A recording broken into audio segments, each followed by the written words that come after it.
बिस्मिल्लाहिर्रहमानिर्रहीम। अस्सलाम वालेकुम। मैं हूं डॉक्टर ज़ियाउल्लाह खान गाजी। आज हम बात करेंगे होम्योपैथिक की दवा सेक्रोफ्लोरिया नोडोसा। ये बहुत से अमराज के अंदर काम करती है।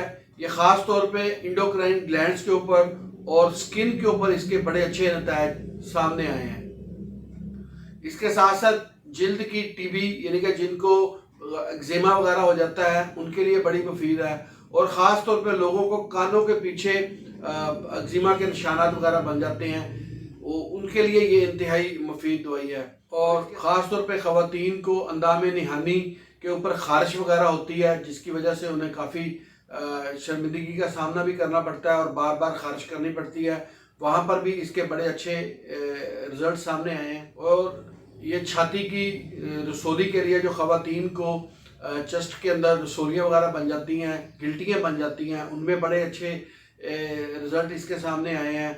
और ये मर्दों के खुशियों के अंदर अगर टीबी हो गई हो या खुशियाँ कमज़ोर हो गए हों या टेस्टिस के अंदर कोई भी प्रॉब्लम हो गया हो तो ये उसको भी ठीक करती है। इसमें इसके अलामात के अंदर मरीज़ के आँख का जो ढीला होता है वो दर्द करता है, और कानों के पीछे खारिश होती है और कानों में दर्द वगैरह होता है, जिसकी वजह से मरीज रोशनी से भी घबराता है। और जिगर के मकाम पर दबाने से दर्द होता है, यानी लीवर वाली साइड पे दर्द होता है। और इसके साथ साथ उसको लोअर एब्डोमेन के अंदर भी पेन फील होता है। और ऐसे मरीजों को खूनी बवासीर होती है, यानी कि जब स्टूल पास करते हैं तो उसके अंदर ब्लड वगैरह आता है और मस्से वगैरह भी बन जाते हैं, जो कि इनसाइड ऑफ द एनएस भी होते हैं और बाहर एक्सटर्नल तौर पे वाज़ेह तौर पे भी नज़र आते हैं, खजूर के गुच्छों की तरह। वहाँ पर ये बड़ा अच्छा काम करती है। और खनाजीरी मरीज़ों के एज़मा में यानी कि दमा के अंदर इसके बड़े अच्छे रिजल्ट्स आए हैं।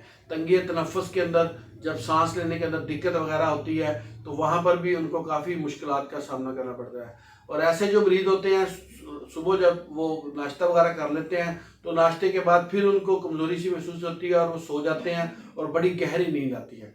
ये मैंने आपको सारी अलामात इसकी सेक्रोफ्लोरिया की बताई हैं। अगर किसी मरीज़ के अंदर इन अलामात से मिलती जुलती अलामात हैं या इनमें बेशतर अलामात उसके अंदर हैं तो वो इसको एक दफ़ा अपने होम्योपैथ डॉक्टर से मशवरा करके इस्तेमाल करें। इसके बेहद मुफीद रिजल्ट्स हैं। इसको 30 के अंदर इस्तेमाल किया जाता है। इसके आपने 5 से 8 कतरे एक घूंट पानी में सुबह दोपहर शाम लेने हैं। कुछ अर्सा मतवातर इसको अगर आप इस्तेमाल करते रहेंगे तो ये जितनी भी मैंने आपको डिजीज़ और अलामात बताई हैं इसके इस्तेमाल करने से बेहतर हुई हैं।